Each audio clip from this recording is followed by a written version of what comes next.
नमस्कार, DV news में आपका स्वागत है। सोमवार से शुरू हो रहा संसद का तीसरा हफ्ता भी हंगामेदार रहने के पूरे आसार हैं। इस हफ्ते सरकार की कोशिश है कि संविधान पर चर्चा के लिए 2 दिन का समय मुकर्रर किया जाए। बावजूद इसके विपक्ष के तीखे तेवरों में नरमी पड़ने की कोई संभावना नजर आती नहीं दिख रही है। आपको बता दें कि विपक्ष पहले से ही अडानी के मुद्दों पर चर्चा की मांग कर रहा है। अब सत्ताधारी पार्टी के कुछ सांसदों के बयान ने उनकी नाराजगी को और बढ़ा दिया है। ऐसे में रेलवे संशोधन अधिनियम और डिजास्टर मैनेजमेंट एक्ट को पारित करवाना सरकार के लिए सदन में बड़ी चुनौती होगी। लेकिन क्या ममता बनर्जी के बयान के बाद इंडिया अलायंस में फूट का बीजेपी को फायदा मिलेगा? राहुल गांधी के खिलाफ बीजेपी सांसद निशिकांत दुबे और संबित पात्रा की टिप्पणियों को लेकर लोकसभा में कांग्रेस के हमलावर रहने के आसार हैं। दोनों सांसदों के खिलाफ कांग्रेस ने विशेषाधिकार हनन का नोटिस दिया है।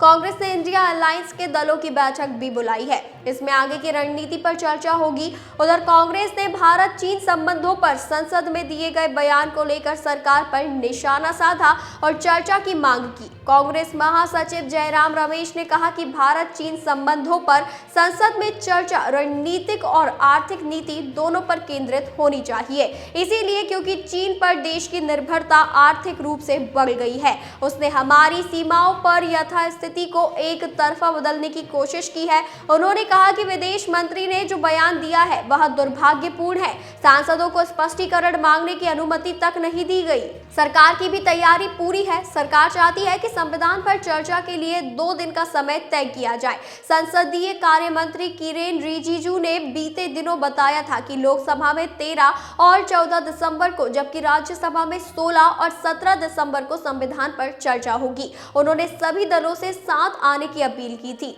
लेकिन जो इरादे विपक्ष के दिख रहे हैं उससे नहीं लगता कि सोमवार को संसद में शांति से चर्चा हो पाएगी। उधर बीजेपी ने सत्र को लेकर अपने इरादे साफ कर दिए हैं। बीजेपी सांसद निशिकांत दुबे ने ट्वीट कर कहा कि अभी तक उनकी बात पूरी नहीं हो सकी है। वह OCCRP पर अपनी बात रखना चाहते हैं, लेकिन कांग्रेस उनकी बात पूरी नहीं होने दे रही है और ना ही कांग्रेस उनके द्वारा पूछे गए सवालों का जवाब दे रही है। इस बीच ममता बनर्जी के बयान के बाद इंडिया अलायंस में फूट पड़ती नजर आई। कांग्रेस को छोड़कर ज्यादातर दल ममता बनर्जी के बयान से सहमत दिखे, तो वही कांग्रेस ने किनारा कर लिया। यहां तक कि कहा कि विपक्ष का नेता राहुल गांधी के अलावा और कोई नहीं हो सकता। अब सबकी नजर इस बात पर होगी कि संसद में इसका क्या असर दिखता है।